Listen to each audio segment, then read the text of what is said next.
Hello, welcome. My guest today is the author Paul McAuley. So, Paul, thank you very much for joining us today. Oh, thanks for inviting me. It's a bit of a diversion from the football which is going on outside my window at the moment. I'll just explain I live near the Arsenal Stadium, and if anybody watching this knows anything about Arsenal, it's recent history, they just won something and having a big parade about it. And there go the police. Yep. So, So, for those who don't know, Paul is a biologist by training and also a seasoned science fiction writer. You may be familiar with works such as 400 Billion Stars, Fairyland, or his Quiet War series, among many other things. But I'm a bit of a newbie to Paul's work myself, so I've got a bit of catching up to do. His most recent novel, however, Lost Protocol, was released earlier this year, and I've now listened to it via audiobook. And we're going to discuss this book in a minute. But before we get into that, the first thing I'd like to ask you, Paul. So prior to writing full time, you were a research biologist. yep. What was your main research interest? It was mainly symbiotic relationships between unicellular, single-celled algae and invertebrates. So my lab model, was the common green hydra, which you still can find in ponds and slow-moving rivers in the UK.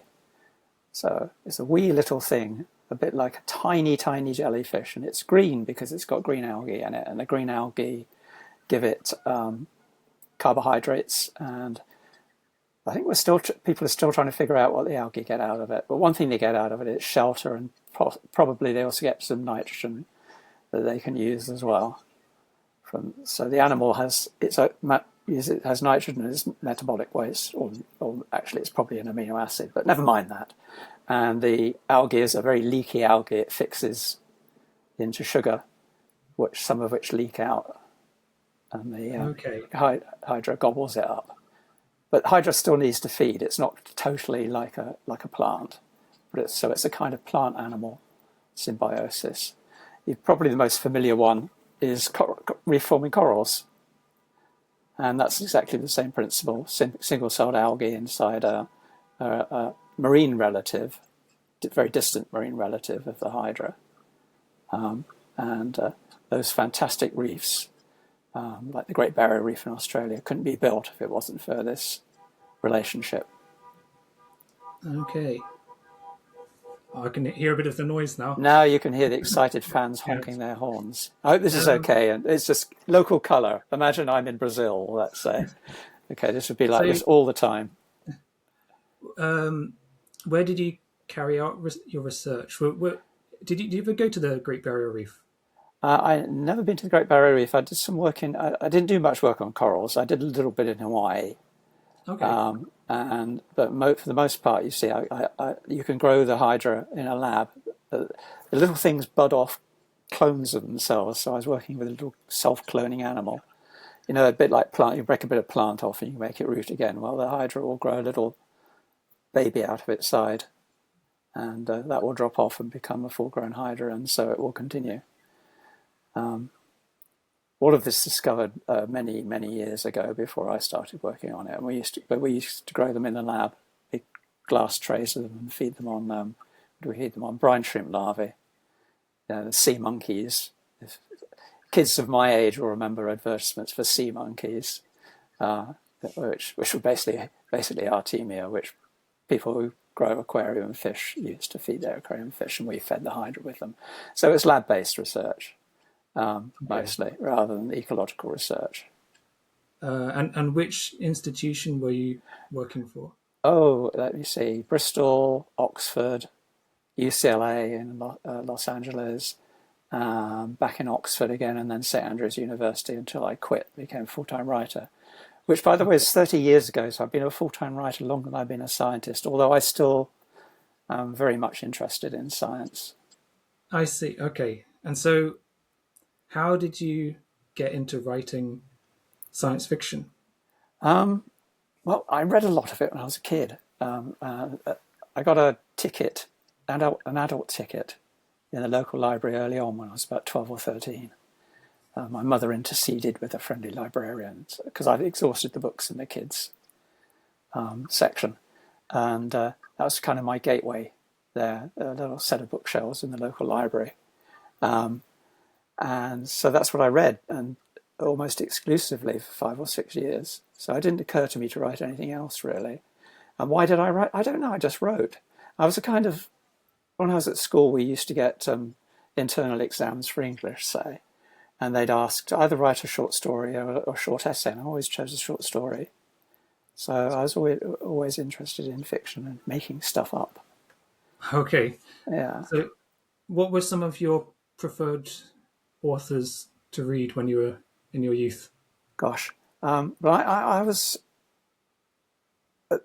about a teenager, 14, 15, which when all the New World's quarterlies were coming out. I don't remember, New World's magazine, helmed by Michael Moorcock.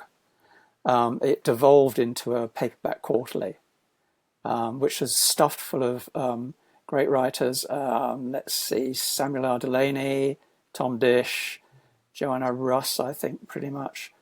And on the British side, for instance, Mike Harrison. That's where I first encountered his short stories, and also Mike Harrison and John Clute's criticism of books that were being published, books that I didn't know about. Quite cutting criticism, especially Mike Harrison's stuff. So that was not only my introduction to a sort of cohesive group of writers, but also the wider sphere, the conversation between critics and readers and authors and vice versa. So that was a kind of education in itself. Okay. So that would be, that was so-called, it didn't last very long, the new wave. So it was that kind of thing.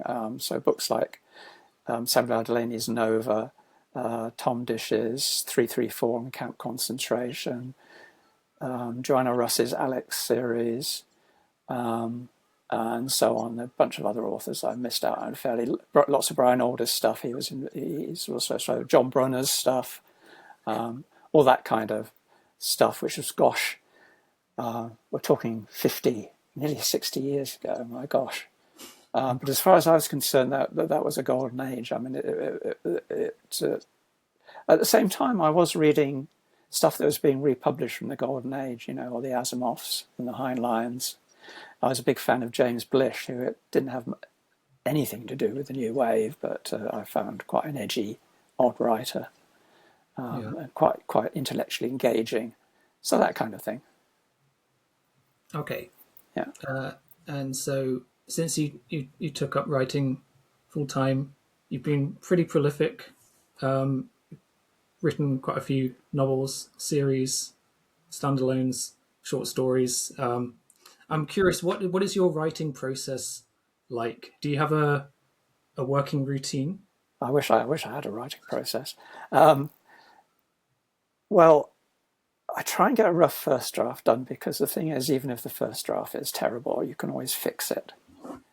And if you've got a bad first draft, it's better having no first draft, or an incomplete kind of thing that's got a very nice opening and lovely sentences but doesn't go anywhere. So it's better to have something that you bang out. I nearly said as quickly as possible, but I'm quite slow even doing that kind of first draft these days. So I'm working on something at the moment. It's now in its fourth draft. By the time I get to its sixth draft, I hope it will be done. Right. Okay. I generally don't work to much of a plan. I have a few ideas for scenes and ideas about settings and who the main character is, if there is a main character. This is in short stories, but I write to discover, in a way.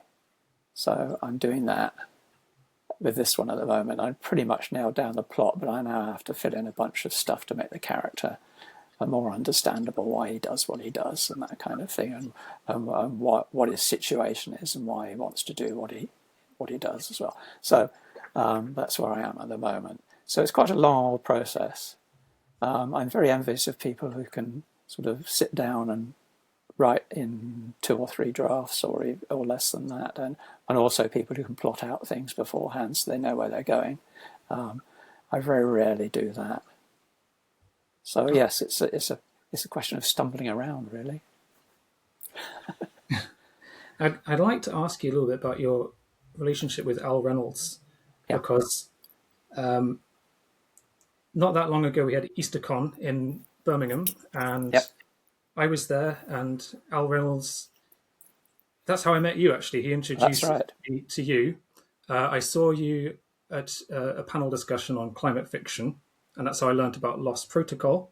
And following that evening, I decided to give it a read, or give it a listen rather, via the audiobook. I think your relationship with Al Reynolds goes back a little way. Perhaps you can tell us about that. Okay, well, I mentioned St Andrews, which is where I ended up. That was the only time I had a full-time job. I was a lecturer. Before that, all the science I was doing was either as a postdoc for somebody, or I was a self-funded postdoc. In other words, I didn't have tenure. I didn't do much teaching because that wasn't my thing. I did research, and getting more money depended on getting the research done and the papers out, and then interesting people and the kind of thing I want to do. A bit like publishing, actually. Now I come to think of it. Anyway, so I was in St Andrews, and Al Reynolds was in St Andrews. He was doing his postdoc. He's an astronomer, and he got in contact with me. I think through, he remembers this better than I do, but then it's his story, not mine. But I think it was through David Pringle. I was still reviewing for Interzone in those days. Interzone was still a print magazine you could buy in W.H. Smith's and so on. So it was, I mean, it's still around, and I'm still actually started to review a little bit for it again. Anyway, so I think it was through that, and there was a sort of, dozy-do of whether hand out addresses and so on, and Al came up. Can't remember if we met. That was the first time we met in my cottage, or we met somewhere else. But then we, clicked quite early on, and I think I took him to his first convention, which was in Harrogate, where he met Steve Baxter. I mean, he was like a fish who just suddenly discovered water. He let it go, whoosh, off he went, meeting all these people he'd heard of, and they went off and had a great time. Where I went off and I did my thing. So yeah, that's how that came about. And he'd already written books. It wasn't like I had much anything to do with what he became. I mean, he invented himself. He'd been writing more or less in the way that I had from an early age, stuff that didn't quite get published at the time, but was of use later on, I think. But again, he'd have to speak for himself about that. So we had plenty of talk about, but not so much. It wasn't anything like a tutor-pupil relationship. Nothing like that at all. Okay. Yeah, and we just remained friends ever since, which is great. That's great. Yeah, and he does speak highly of your work, and he recently recommended Lost Protocol in his blog. So yeah, That's great. Yeah. Speaking of which, I just listened to the Lost Protocol audiobook, which I really enjoyed. It's in my view, a very thoughtful, engaging, near future, post climate change mystery thriller. That's how I would describe it. But rather than me trying to attempt to describe what this book is about, how would you introduce this book? It's a kind of comedy about grief, various kinds of grief. So the main character still finds himself, he hasn't quite shaken off the grief he felt when his sister died. The grief and the sort of guilt. There's the Kubler-Ross classic stages of grief, but you don't necessarily go through them in the right order. And he went straight into anger and has never quite got out of that. So there's that, and then there's a general grief over loss of biodiversity. So the time where he's living, which is about 40 years from now, it's the one of the best possible futures we might hope for in terms of climate change, in that it's still possible to go to supermarkets and things like that. But the general population have sacrificed a lot. There's a lot of sort of low-tech stuff going on. He gets around by bus and bicycle mostly. There's a car chase involving mopeds and a bubble car kind of thing. That's about as much exciting transport as you get in this era. Things are straight, and everybody's a kind of vegetarian by default. He has a before his present position, which is a wildlife ranger, which he thinks is the best job he could have stumbled into. He worked in a factory making insect protein, farming insects, and that's used as an extender in food. So that's the kind of sort of thing that people depend on, because growing crops is a chancy business, as it is now. It's not much different from where we are, just a little bit more. So that's his world, and that's what the book is. And the book is about his discovery. And I don't think it's a spoiler. His discovery. Well, I won't spoil it. His discovery that things are not quite as he thought they were from the past. So he sets out to try and save somebody and remedy what is a kind of fault in his life. And he stumbles from place to place. He's a bit like Lebowski in The Big Lebowski, in that he's trying to do he just wants to find out something, and he keeps getting himself involved deeper and deeper in conspiracies that he knows nothing about until they get hold of him. That's an interesting comparison. I hadn't thought of that, but yeah. The Big Lebowski is one of my favourite films. Yeah. Well, I was also thinking of, well, I'll come back to it when I've remember which film I am actually thinking of. The Long Goodbye. Not the classic black and white ones, but the one that was made in the 1970s. So there's that as well. So there's a debt. It's a kind of, like The Big Lebowski was, it's a kind of take on the classic Marlowe detective thing, where the guy goes from place to place and meets people and gets hit on the head and, gets in deeper and deeper into trouble, but eventually figures out how to solve it, or how to not necessarily solve it, or is more resolve it. So there's that. But in amongst all that as well, there's a whole thing about whether or not dreams can affect history, rewrite history on the fly. So that's what the conspiracy is about, and how that involves his own personal life. Yeah. I'm making it sound a lot more complicated than it is. It's quite a simple plot, really. Well, we've got this very compelling mystery, haven't we, surrounding a rather unusual cult with some quite exotic beliefs. But as you've said, that this is all against a backdrop of ecological themes such as ecosystem degradation, species collapse. Do these kind of reflect your real life concerns as a biologist or former research scientist? Did you need to do any kind of research in the writing of this book? Yeah, but I hope it's not apparent that I did, if you see what I mean. I hope it's deeply buried. But a lot of it was just from experience. Every year, about a little earlier than we're talking now, I look for the swifts to return.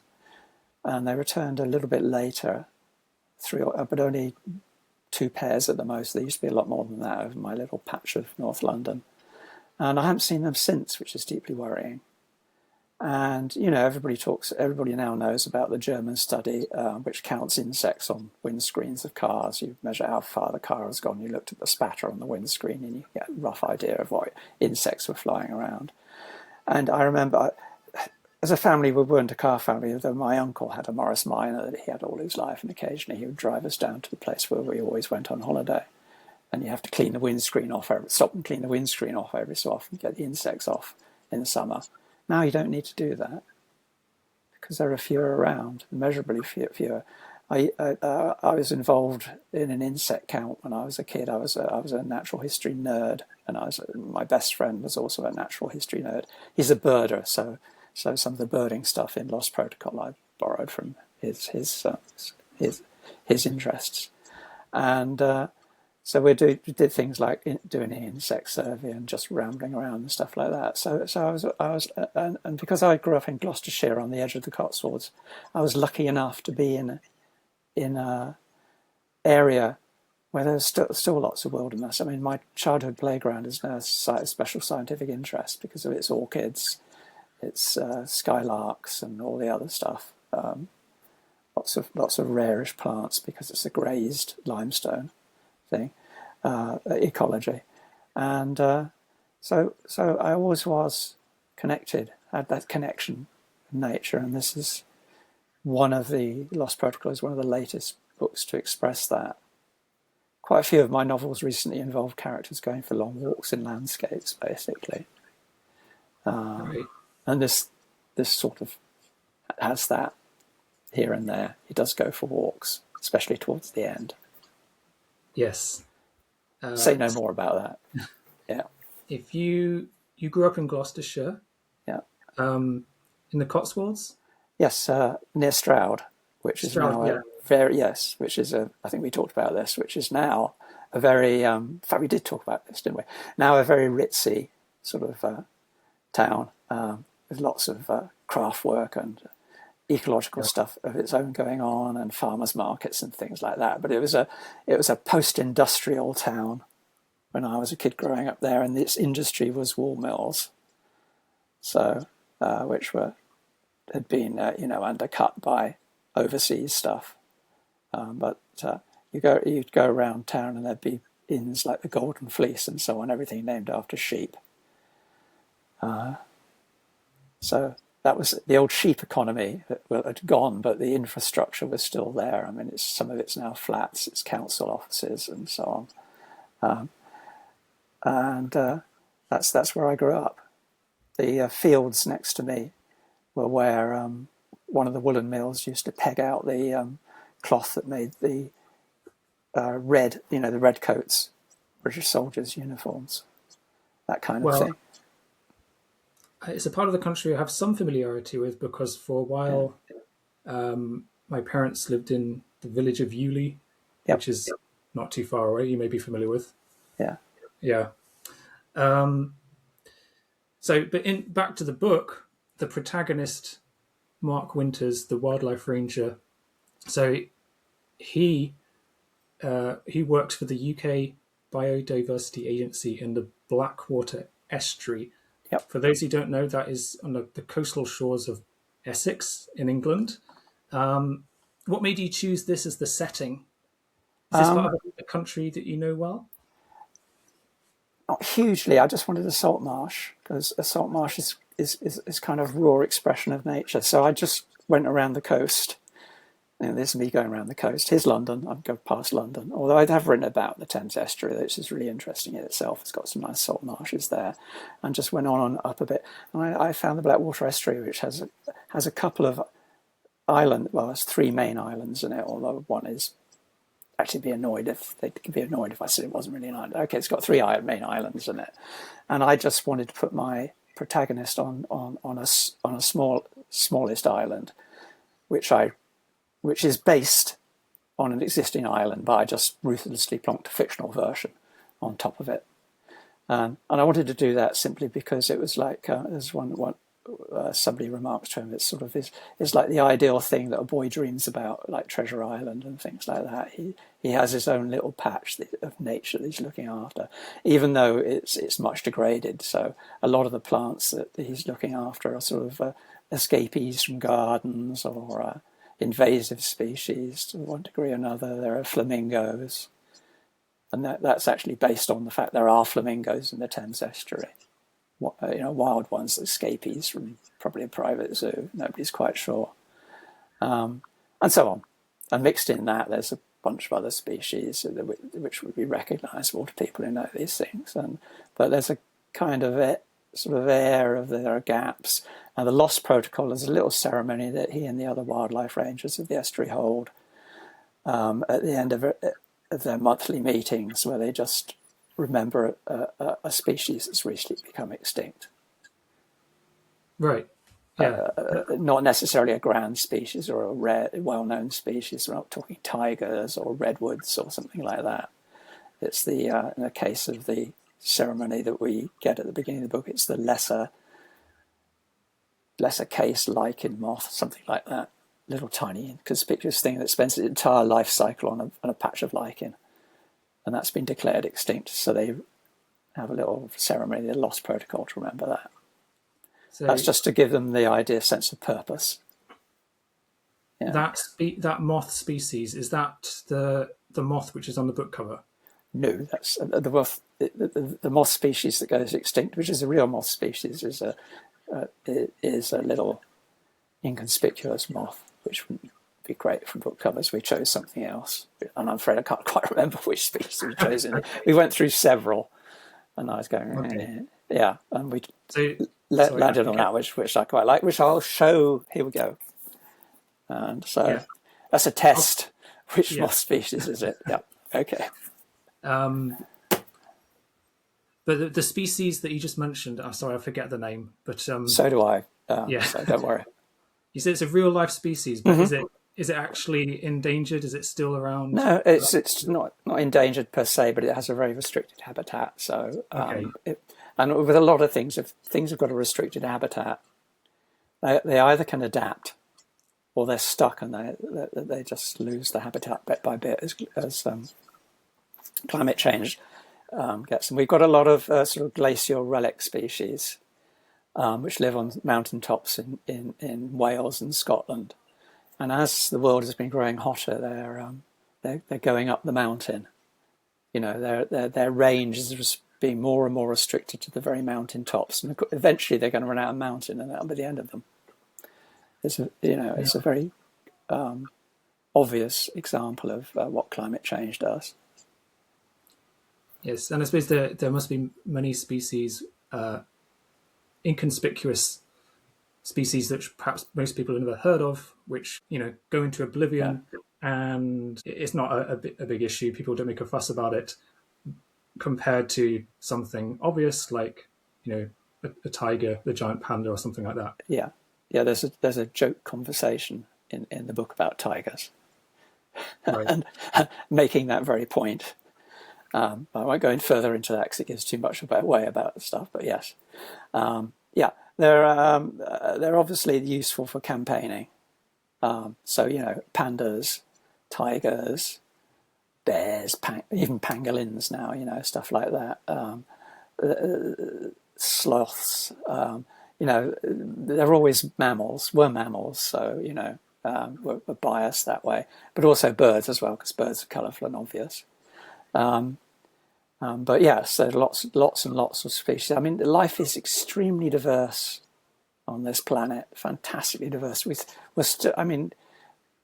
still discovering mammal species, in Borneo and Vietnam and other places where there's fantastic diversity. Vietnam is especially diverse, and we're still cataloguing them, and as you say, some of them are being catalogued and then they're going extinct. Some are known only through museum specimens that people find in dusty drawers that haven't been opened for a while. And I'm exaggerating slightly, in the British Museum and places like that, where explorers collected the skins of the feathers or whatever and the eggs, brought them back.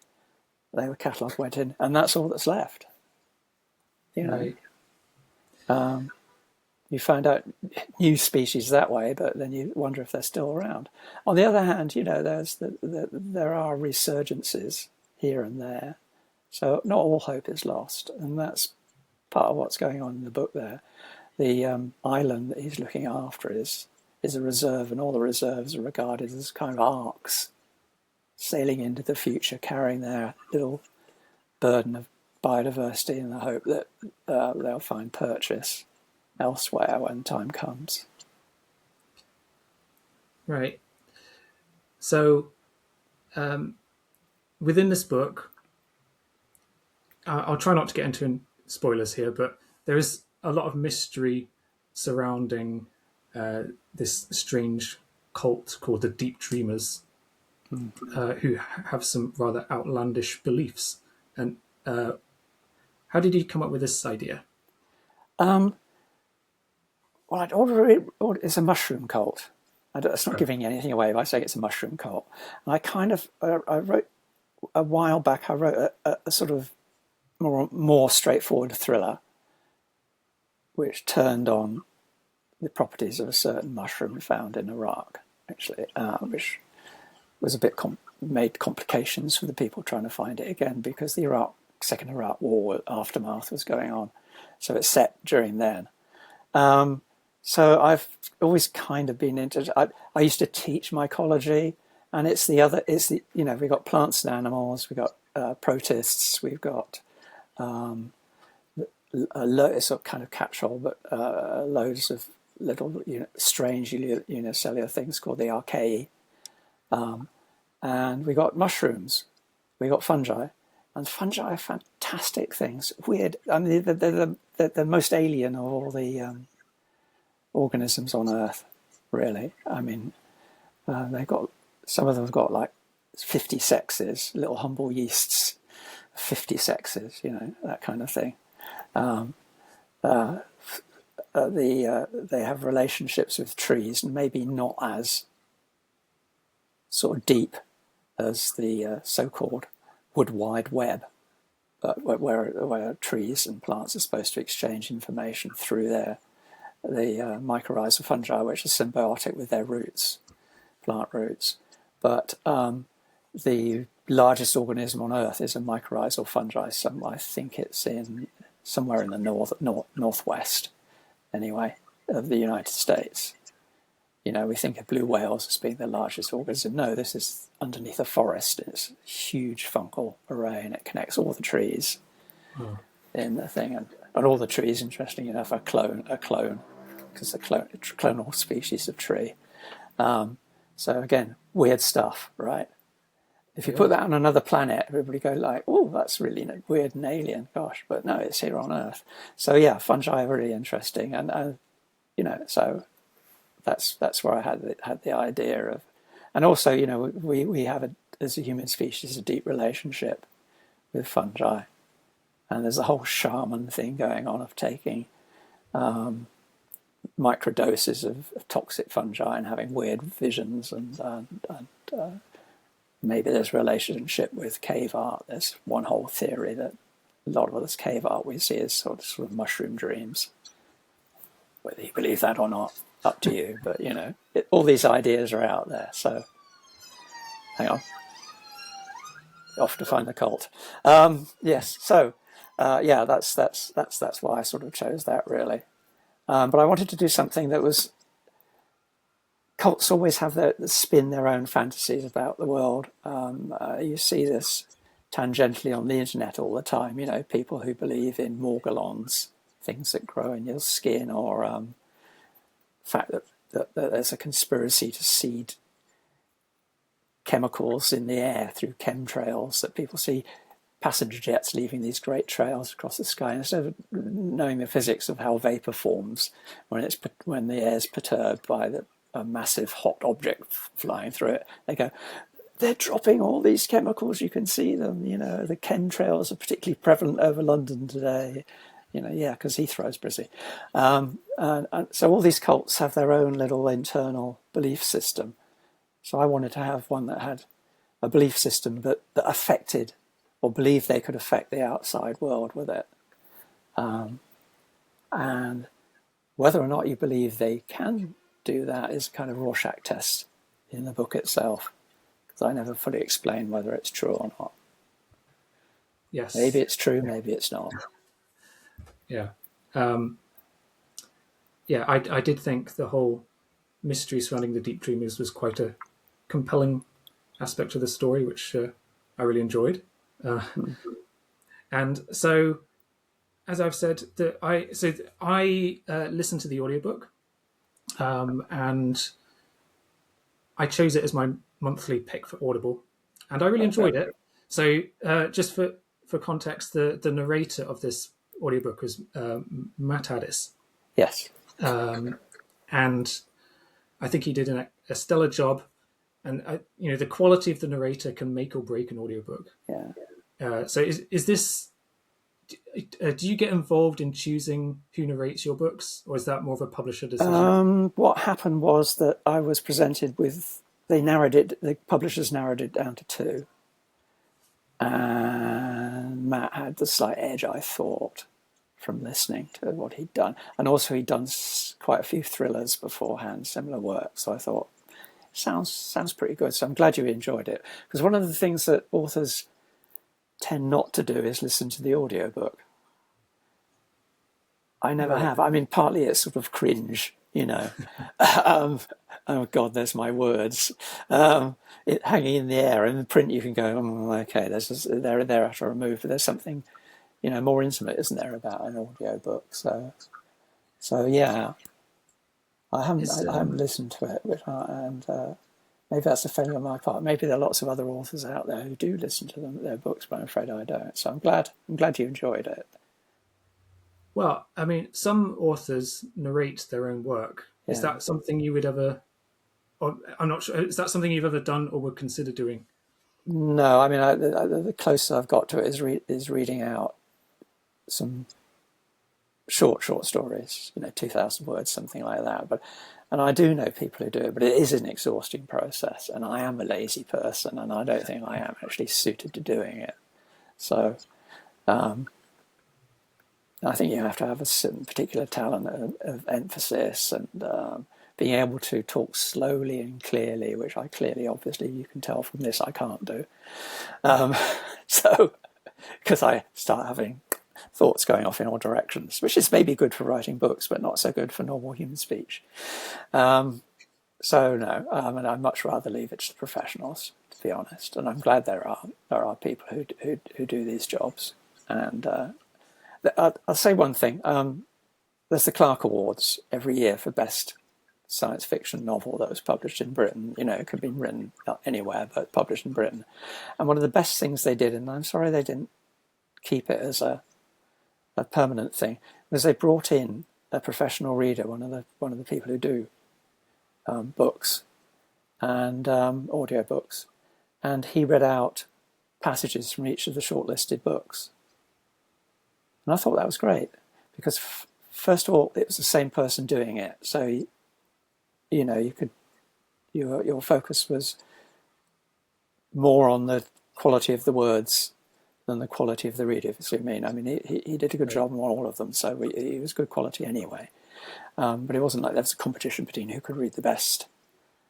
It was more like, what was the best? So, and I thought that was great, but unfortunately they don't seem to have carried on that as a tradition. But there you go. Because in these days, in this sort of multimedia thing that you're part of it, that would be an obvious thing to put out on the web. But anyway. Well, it's back in EasterCon, I attended a panel discussion on audiobooks, and that was a real eye-opener. And I think all of the panelists emphasized the point just how draining it can be to narrate. And I think perhaps as the listener, we don't always appreciate that. Yeah. And you're right, it is a real skill. I think narrating fiction is perhaps even more challenging than narrating non-fiction. Yes. Yeah. Well, you have first of all, you have to establish the voice of the book itself, and then you have the individual voices. But how long was the audiobook of Lost Protocol roughly? I think it was about 12 hours. Oh, see, geez, there's no way I'd have the stamina to do that. I mean, no, it's obviously done over a few days, but still, no. I mean, I know Joanna Harris narrates her own books, for instance, and gosh, great admiration that she does it, but not for me, I'm afraid. Anyway. But talking of multimedia, do you think, this is a hypothetical question here, but do you think Lost Protocol could work as a screen adaptation, either on television or film? Well, I can't really talk about it, but there is interest. Oh, okay. And I am told by the people who are interested that it's got the classic 3-act structure. Do you know the Hollywood 3-act structure? Right. Which surprised me because I wasn't really thinking of that at the time when I wrote it. But obviously, it's unconsciously something inside was going, no, this is how you're going to break up. This is how you're going to screw the tension up, you know. But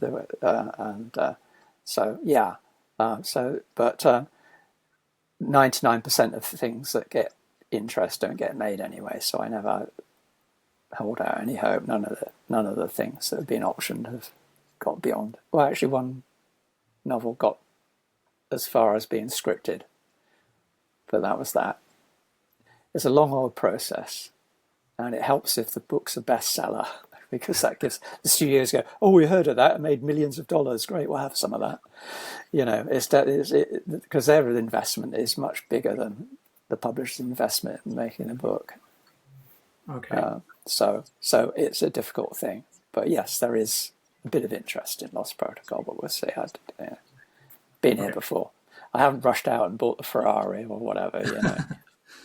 Well, I'll just say, I think within the right hands, I think this novel could work well as an adaptation. But you know, I won't say more than that. But right. So we've talked a little bit about your book, Lost Protocol. Earlier, you mentioned that you're working on something at the minute, or another draft. So, can you tell us what's next for Paul McAuley? Oh well, I'm trying to write some short stuff at the moment. I've written another novel since Lost Protocol, but it's a big swing away from what I'm known for. I mean, it's a Bronze Age fantasy, basically. Wow. More walking through landscapes, but with a weird kind of invasion of Europe going on at the same time, an extended ice age for reasons. Anyway, so we're trying to find a publisher for that, and I'm doing some short stuff. That's what I'm working on at the moment. Well, it's not that short, but it's a novelette, which is about 14,000 words for those who are interested, and trying to get that finished. And it's getting there, but I won't say anything more about that because it won't get published for another year if it does get published. I mean, I do all these things. I do most of these things on spec, although I do have a story coming out in a theme anthology from MIT Press, I think in July. It's about cosmic time. So, yes, and that's a very short story. The thing with short stories, if I can just say, is that sometimes they come to you very quickly, which is lovely. And the one that's coming out in July came to me very quickly, and I sort of actually said to the editor who invited me to contribute, I said, I'm not sure if I can. And then over a weekend, I thought, oh, you know what, I'll write this. If I write this sounds right. So I said, gave him a paragraph synopsis and said, would that do? And he said, yeah. So I then wrote it in 3 days. This very rarely happens, but I was very happy when that happened. Whereas this thing that I've been struggling with, it's now on its second month, something like that. It's not a way to make a living, but it's a way to keep the interest in, I think, really. So there we are. That's what I'm working on at the moment, and a couple of other things, I hope. So does that novel in progress have a working title? It does, but I'm not going to say what it is. Okay. It's not in progress, it's finished. Oh. It's ready to be edited. Novel. Yeah, okay. And the other one is, the thing I'm working on at the moment is called Worm Song. Okay. And I'm well, not going to explain what it is, about singing worms. I will look out for those, but in the meantime, there's a large back catalogue of your work, which I need to become acquainted with. So I'm not quite sure where to start, but I'll probably look back on some of your early stuff. Okay. To start with, I think it was 400 billion stars. Was that your debut? Yeah, it was. It was written so long ago. It was written on a typewriter. Okay, well, I might start off with that one. Or Stroll is maybe another one you might like, which is about a novel about a short walk across the Antarctic Peninsula through the meadows and forests of a rather warmer Antarctic Peninsula with a rather strange heroine who's made a very big mistake. I won't say anything more about that, but there we are. So it's another climate change novel. An overtly climate change novel. I mean, I should say that I've been writing about the climate change since Fairyland, which is probably my best known novel. And that was published in 1994. So there's always been a bit of climate change here and there, but in some novels it's more overt than others. Lost Protocol is the most climate changey climate novel. But Austral is sort of the second most climate changey, or maybe they're equally first. But there are plenty of others. Thank you very much for your time today. And yeah, I can't wait to explore more of your work. I can highly recommend Lost Protocol for anyone watching this. And yeah, I hope to catch up with you again soon. Thanks very much for inviting me on. And I hope you enjoy whatever you read of mine next.